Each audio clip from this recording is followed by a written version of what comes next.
ఇంకొద్ది రోజుల్లో జరగబోతున్న ఏథర్ కమ్యూనిటీ డేలో వాళ్ళ సరికొత్త బడ్జెట్ స్కూటర్ అయిన ఏథర్ కొనార్క్ని లాంచ్ చేస్తారు అని చెప్పి మనందరికీ తెలుసు.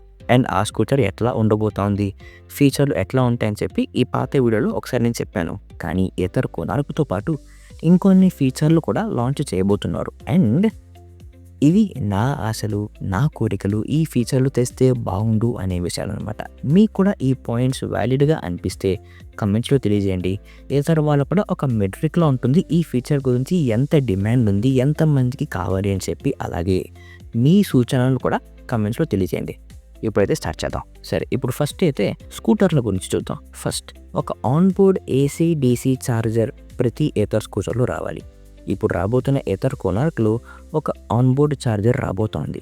ఐ విష్ ఇక ముందు రాబోతున్న ఏథర్ 450 అండ్ రిస్టా స్కూటర్లలో కూడా కొనార్క్ లాగానే ఆన్బోర్డ్ ఛార్జర్ రావాలి. జస్ట్ ఇమాజిన్, ఏథర్ కొనార్క్ వంటి బడ్జెట్ స్కూటర్లో ఆన్బోర్డ్ ఛార్జర్ వంటి లగ్జరీ ఇచ్చేసి కాస్త ధర ఎక్కువైన ప్రీమియం బండి అయిన ఏథర్ 450 అండ్ రిస్టా స్కూటర్లలో ఒక పెద్ద ఛార్జింగ్ ఆ బాక్సింగ్ తీసుకొని కాస్త ఇబ్బంది పడుతూ ఛార్జింగ్ పెట్టే ప్రక్రియ ఇవ్వడం నాకెందుకో కరెక్ట్ అనిపించట్లేదు. వీటిలో కూడా నాకు తెలిసి ఆన్బోర్డ్ ఛార్జర్ తెస్తే బాగుంటుంది. ఇప్పుడు సెకండ్ పాయింట్ వచ్చేసి dark mode on Ather Rizta dashboard. ఇప్పుడు వచ్చే రిస్టా స్కూటర్లలో కేవలం లైట్ మోడ్ మాత్రమే వస్తుంది. అఫ్కోర్స్ దాంతోపాటు ఒక ఆటోమేటిక్ బ్రైట్నెస్ కంట్రోల్ ఉంటుంది.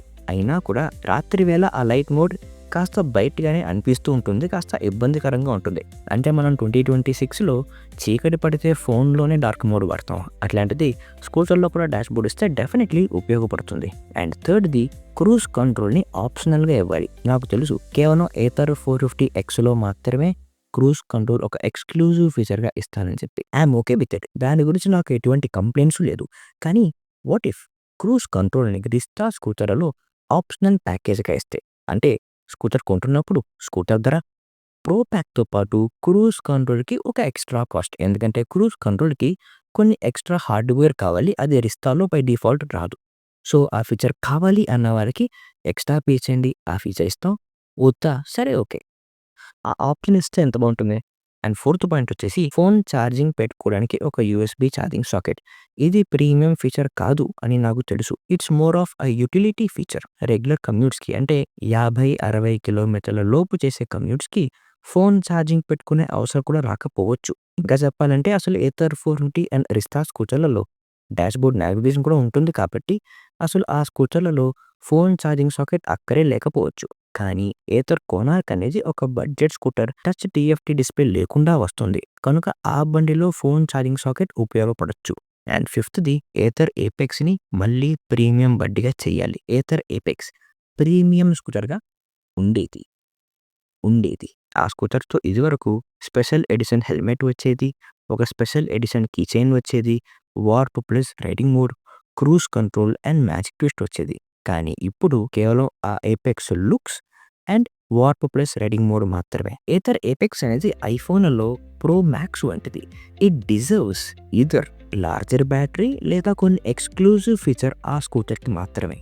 ఇంకా సిక్స్త్ది, ఏథర్ పాత స్కూటర్లకి ఏథర్ ట్రేడింగ్ ప్రోగ్రామ్ అని స్టార్ట్ చేయాలి. ఇప్పుడు ఈ మధ్య వాళ్ళు లైకో మెటీరియల్స్ అనే కంపెనీతో బ్యాటరీ రీసైక్లింగ్ గురించి కొలాబరేట్ అయ్యారు. ఐ హోప్ వీళ్ళు యాపిల్లో ట్రేడింగ్ ప్రోగ్రామ్ లాగా ఏథర్ స్కూటర్లలో కూడా ఒక ట్రేడింగ్ ప్రోగ్రామ్ తెస్తే బాగుంటుంది. అంటే మన పాత ఏథర్ స్కూటర్ని మనం కంపెనీకి తిరిగి ఇచ్చేయచ్చు. అలా ఇచ్చినందుకు గాను నెక్స్ట్ ఏథర్ పర్చేజ్లో కాస్త డిస్కౌంట్ ఇచ్చేలాగా. అండ్ ఇలా చేస్తే వచ్చేసి ఈవీ స్కూటర్లకి తగ్గ రీసేల్ మార్కెట్లో ఉండే ఎంతోమంది దిగులును కూడా పరిష్కరిస్తుంది. చాలామందిని ఏథర్ స్కూటర్ల ఆ ఈకో సిస్టంలోనే లాక్ అయిపోయేలాగా చేస్తుంది. ఎంతోమంది రిపీట్ కస్టమర్లను తెస్తుంది. అంతేకాదండి, ఈ ఏథర్ ట్రేడింగ్ ఫీచర్ వల్ల కంపెనీ బ్రాండ్ రెప్యుటేషన్ కూడా కాస్త ఉపయోగాలు ఉన్నాయి. ఇప్పుడు వచ్చేసి డాష్బోర్డ్ల గురించి చూద్దాం. ఫస్ట్ది, updates on weather. For example, నేను స్కూటర్ తీసి బయటకు వెళ్తున్నాను అనుకోండి, ఆ డాష్బోర్డ్లో నేను నావిగేషన్ పెట్టాను అనుకోండి. అంటే డాష్బోర్డ్కి నేను ఎక్కడికి వెళుతున్నానో తెలుసు. వాట్ ఇఫ్ ఆ లొకేషన్లో ఒకవేళ వర్షం పడతా ఉంటే మీరు చేరుకునే చోటకి వర్షం పడుతున్నట్టుగా ఉంది కనుక రెయిన్ కోట్ మీ వెంటనే తీసుకెళ్ళండి అనిస్తే ఎంత బాగుంటుంది. ఆర్ సే ఫర్ ఎగ్జాంపుల్, నేను ప్రతిరోజు ఆఫీస్కి వెళ్తాను మా ఇంటి నుంచి, అండ్ అలా వెళ్తున్నప్పుడు డాష్బోర్డ్లో నావిగేషన్ పెట్టుకున్నాను అనుకోండి. నేను ఇంటి నుంచి నావిగేషన్ స్టార్ట్ చేసిన వెంటనే ఆఫీస్కి దాని అర్థం నేను తిరిగి ఇంటికి వస్తాను అని చెప్పి. కనుక వాట్ ఇఫ్ డాష్‌బోర్డ్ మీద ఒక నోటిఫికేషన్ వస్తే, సాయంత్రం మీరు తిరిగొచ్చే సమయానికి ఎందుకో వర్షం పడేలాగా వెదర్ రిపోర్ట్ ఉంది.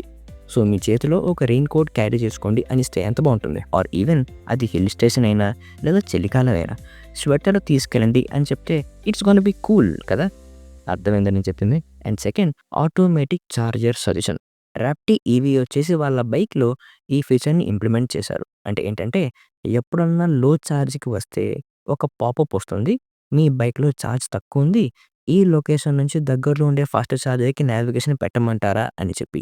ఒక 10 సెకండ్స్ టైమర్ ఉంటుంది. అండ్ ఆ 10 సెకండ్స్ లోపల మీరు గనక ఒక బటన్ ప్రెస్ చేస్తే ఆన్ ద హ్యాండిల్ నావిగేషన్ వెంటనే స్టార్ట్ అయిపోతుంది. లేదు మీరు అసలు ఏ యాక్షన్ తీసుకోలేదు అంటే 10 సెకన్ల తర్వాత అదే వెళ్ళిపోతుంది. ఇది ఏథర్ స్కూటర్లకి చాలా ఉపయోగపడే ఫీచర్. అండ్ మూడవది ట్రాక్షన్ కంట్రోల్ సొల్యూషన్. యెస్, మనకి ప్రతి ఏథర్ 450X మోడల్‌లో ట్రాక్షన్ కంట్రోల్ ఉంది. గుడ్. అండ్ ఇప్పుడొచ్చిన అప్డేట్‌తో పాట్ హోల్ అలర్ట్స్ వస్తుంది. సో, అసలు ఎక్కడ పాట్ హోల్ ఉందో, ఎక్కడ రోడ్ అస్సలు బాలేదో డాష్‌బోర్డ్‌కి తెలుసు. సో, రోడ్స్ బాలేకపోతే మీరు వెళ్ళే దారిలో రోడ్స్ అస్సలు బాలేవు. ట్రాక్షన్ కంట్రోల్ దీంట్లో నుంచి దీనికి షిఫ్ట్ అవ్వండి సేఫ్టీ కోసరం అని చెప్తే ఉపయోగం కదా! అండ్ ఫోర్త్‌ది ఆన్ మ్యాప్స్ ఒక చిన్న ఇంట్రెస్టింగ్ అప్డేట్. ఐ థింక్ ఈ ఫీచర్ మనం అసలు అంత పెద్దగా వాడకపోవచ్చు.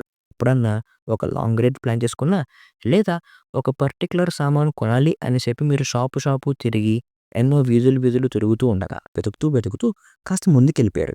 ఎళ్ళిపోయిన తర్వాత కాసేపటి తర్వాత సరే మనం ఇందాక చూసిన షాప్‌లోనే ఉండేదే కొందాం, లేదా ఆ దారిలోనే వెళదాం అని తిరిగి రావాలి అంటే ఆ లొకేషన్ ఉండదు కాబట్టి. వాట్ ఇఫ్ మ్యాప్‌లో చెక్ పాయింట్ వంటి ఫీచర్ ఇస్తే, అది ఫర్ ఎగ్జాంపుల్ 24 అవర్స్ దాకా ఉంటుందనుకోండి. మనం ఆ దారిలో వెళుతూ ఒక పాయింట్ దగ్గర చెక్ పోస్ట్ పెట్టుకోవచ్చు.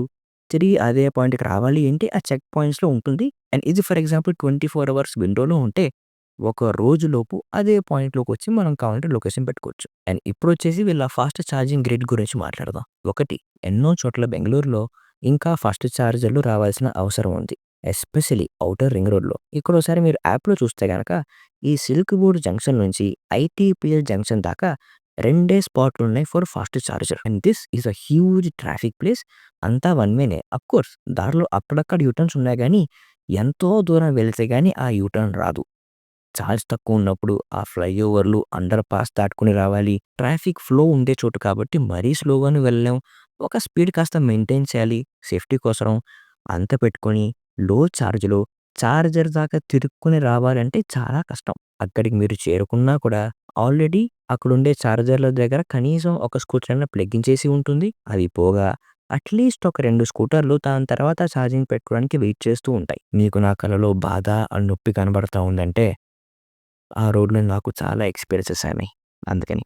ఇన్‌ఫాక్ట్ ఒక ఏథర్ స్కూటర్ వాట్సాప్ గ్రూప్‌లో నేను అడిగినప్పుడు వాళ్ళ ఉద్దేశంలో వాళ్ళు తిరిగిన చోట్ల ఎక్కడెక్కడ ఫాస్ట్ చార్జర్ ఉంటే బావుంటుందో వాళ్ళు కొన్ని సలహా ఇస్తూ ఇంత లిస్ట్ ఆఫ్ లొకేషన్‌లు ఇచ్చారు. ఇది కేవలం బెంగుళూరులోనే. సో, ఐ హోప్ ఎన్నో సిటీస్‌లో, ఎన్నో టౌన్స్‌లో ఇలాగ రకరకాల చోట్ల ఫాస్ట్ చార్జర్‌లు తీసుకురావాల్సిన అవసరం ఉంది. అండ్ సెకండ్‌దొచ్చేసి ప్రతి చార్జర్‌కి ఒక 2 ఛార్జింగ్ గన్‌లు ఇవ్వాలి. ప్రస్తుతం ఉండే ఛార్జర్‌కి ఒకే ఛార్జింగ్ గన్ ఉంటుంది. అంటే ఛార్జింగ్ స్టేషన్‌లో 2 ఛార్జర్స్ ఉన్నా కూడా రెండే బండ్లు మాత్రమే ఛార్జింగ్ పెట్టుకోగలం.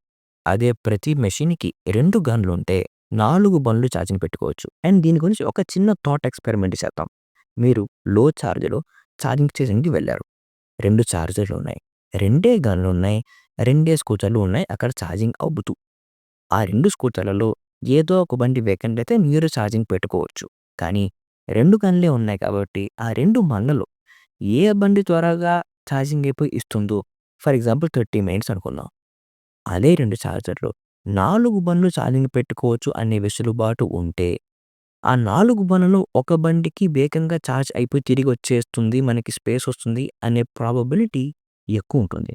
సో, టైం సేవ్ అవుతుంది. అండ్ ఫైనల్లీ ఏథర్ హాలో హెల్మెట్‌ని అప్డేట్ చేయాలి. ఓ కొత్త బిల్డ్ క్వాలిటీతో, ఒక ప్రీమియం ఫీల్‌తో అప్‌గ్రేడ్ చేసి తీసుకురావాలి. మరి ఇవి నా ఆశలు, నా ఎక్స్‌పెక్టేషన్స్ అండ్ మై విషెస్. దీంట్లో మీకు ఏ పాయింట్ అయినా వ్యాలిడ్‌గా అనిపిస్తే మీరు కామెంట్స్‌లో తెలియజేయండి. ఇవి కాకుండా మీ సూచనలు కూడా కామెంట్స్‌లో తెలియజేయండి. అంతేకాకుండా ఏసీడీ గురించి ఎటువంటి అప్డేట్స్ వచ్చినా, రూమర్స్ వచ్చినా పోస్ట్ చేస్తూ ఉంటా. మిస్ అవ్వకుండా స్టే సబ్స్క్రైబ్.